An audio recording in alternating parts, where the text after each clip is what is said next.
સ્થાનિક સ્વરાજની ચૂંટણીમાં ચૂંટણી પ્રચારના ધમધમાટ વચ્ચે કોંગ્રેસે એક મોટો આરોપ મૂક્યો છે, જેમાં કોંગ્રેસ એવું કહી રહી છે કે પોલીસ સાદા ડ્રેસમાં આવીને અમારા ઉમેદવારોને ડરાવી ધમકાવીને દબાણ ઊભું કરવાનો પ્રયાસ કરી રહી છે। સુરત શહેર કોંગ્રેસ સમિતિના પ્રમુખ વિપુલ ઉધનાવાલા સહિત કોંગ્રેસના તમામ નેતાઓ આજે સુરતમાં કલેક્ટર કચેરીએ પહોંચ્યા હતા અને આ મામલાની રજૂઆત પણ કરી હતી। ત્યારે શું છે આ ઘટના, સમગ્ર વિગતો જાણીશું આ વિડીયોમાં। નમસ્કાર, નિર્ભય ન્યૂઝમાં આપની સાથે હું મયુરી। સુરત એસઓજીના પીઆઈએ કાયદો અને વ્યવસ્થાની જાળવણીનું કામ કરવાનું હોય, સુરત શહેરમાં ગુનાખોરી અટકે તે માટેની કામગીરી કરવાની હોય, પરંતુ ચૂંટણીના માહોલમાં શાસક પક્ષ ભારતીય જનતા પાર્ટી દ્વારા સુરત પોલીસને હાથો બનાવી વિપક્ષના ઉમેદવારોને ડરાવવા ધમકાવવાનું કામ થઈ રહ્યું છે। આવો આક્ષેપ સુરતમાં કોંગ્રેસના પ્રમુખ કરી રહ્યા છે। સમગ્ર ઘટના વિશે શું જણાવ્યું કોંગ્રેસના પ્રમુખે તે પહેલા જોઈ લઈએ।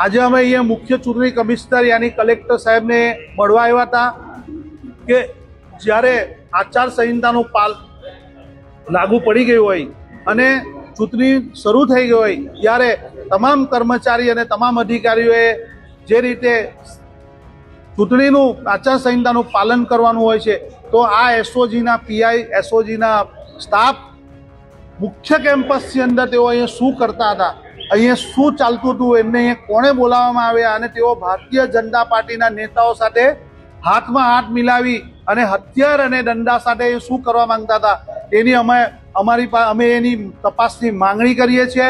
કારણ કે એના સીસીટીવી કેમેરામાં પણ છે કે તેઓ સાદા કપડામાં આવ્યા હતા અને ભારતીય જનતા પાર્ટીના નેતાઓની સાથે હાથમાં હાથ નાખી અને લોકશાહીનું સરેઆમ ઉલ્લંઘન કરી, આચાર સંહિતાનું ઉલ્લંઘન કરી અને આ પ્રવૃત્તિ કરી રહ્યા તો તેમની ઉપર શું પગલાં લેવામાં આવ્યા। ઉમેદવારોને વડોદરા સુધી અને અપક્ષ ઉમેદવારોને ઘર સુધી લઈને આવી અને અહીંયા ફોર્મ ખેંચાવ્યા હતા અને બિનહરીફ કરવા ભારતીય જનતા પાર્ટીની એક સીટ બિનહરીફ કરી હતી। તેવી રીતે આ લોકો ષડયંત્રપૂર્વક ભારતીય જનતા પાર્ટીની એક શાખા છે એસઓજી, તેઓનું કામ છે ગંભીર અને ખૂબ જ આતંકવાદી જેવા આરોપીઓને પકડવાનું, પણ આ લોકો વિરોધ પક્ષના નેતાઓ અને વિરોધ પક્ષના ઉમેદવારો માટે સુરક્ષા નહીં પણ તેઓને ફોડવા માટે ધાક ધમકી કરવા માટેનું એક કાર્ય ચાલુ કરી દીધું છે। અમારી પાસે પુરાવા છે, ફોન આવ્યા છે એમના અને તેઓએ અહીંયા સરેઆમ આ કલેક્ટર ઓફિસના કેમેરા પણ જોઈ શકો છો। ગઈકાલે તેઓએ અહીંયા આવ્યા સાદા ડ્રેસની અંદર ને ડરનો માહોલ, દંડા ફરાવ્યા હતા બધા લોકોને ઉપર, જોર જોરમાં દંડા ઠોકેલા હતા અને આ જો માહોલ રાજ્ય ચૂંટણી પંચની ઓફિસની અંદર, સુરત શહેરના કલેક્ટર ઓફિસની અંદર થતું હોય તો આ ઘરની ઘર અને મોહલ્લાની સુધી પહોંચનારા આ પોલીસોને અગર તાત્કાલિક બદલી કરવામાં નહીં આવે તો સુરત શહેર આ મરણ ઉપવાસ ઉપર સુરત શહેર ફોનો કરવામાં આવ્યા છે અને તેઓની રેકી કરી રહ્યા છે।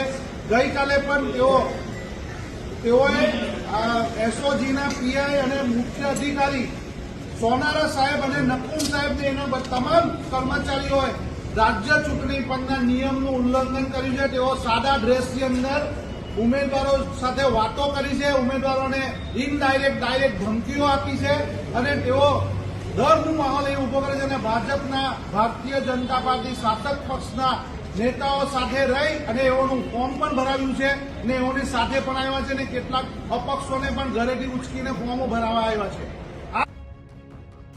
આ પહેલા જ ઘટના બની ચૂકી છે કલોલમાં કે જ્યાં સાંતેજ પોલીસ સ્ટેશનના અધિકારીઓ એ કોંગ્રેસના કાર્યકરોને ડરાવતા ધમકાવતા હોવાના આક્ષેપો થયા હતા.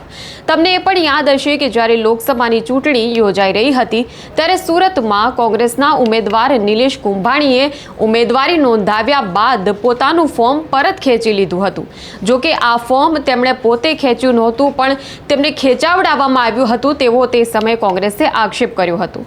જો પોલીસ ભાજપની શાખા તરીકે કામ કરતી હોવાના આક્ષેપો જ્યારે ચૂંટણીમાં લાગતા હોય તો આ આરોપો ખૂબ જ ગંભીર છે, લોકશાહી માટે ખૂબ જ જોખમી છે. સ્થાનિક સ્વરાજની ચૂંટણી એક સુરક્ષિત માહોલમાં ગુજરાતમાં થાય તે ખૂબ જ જરૂરી છે અને જો 3 દાયકાથી પણ વધુ સમય સુધી જે પક્ષ ગુજરાતમાં શાસન કરી રહ્યો હોય તેને જોડતોડની રાજનીતિ કરવી પડે અને આ પ્રકારે પોલીસનો સહારો લેવો પડે તો તેનાથી મોટી અફસોસની વાત બીજી કોઈ ન હોઈ શકે.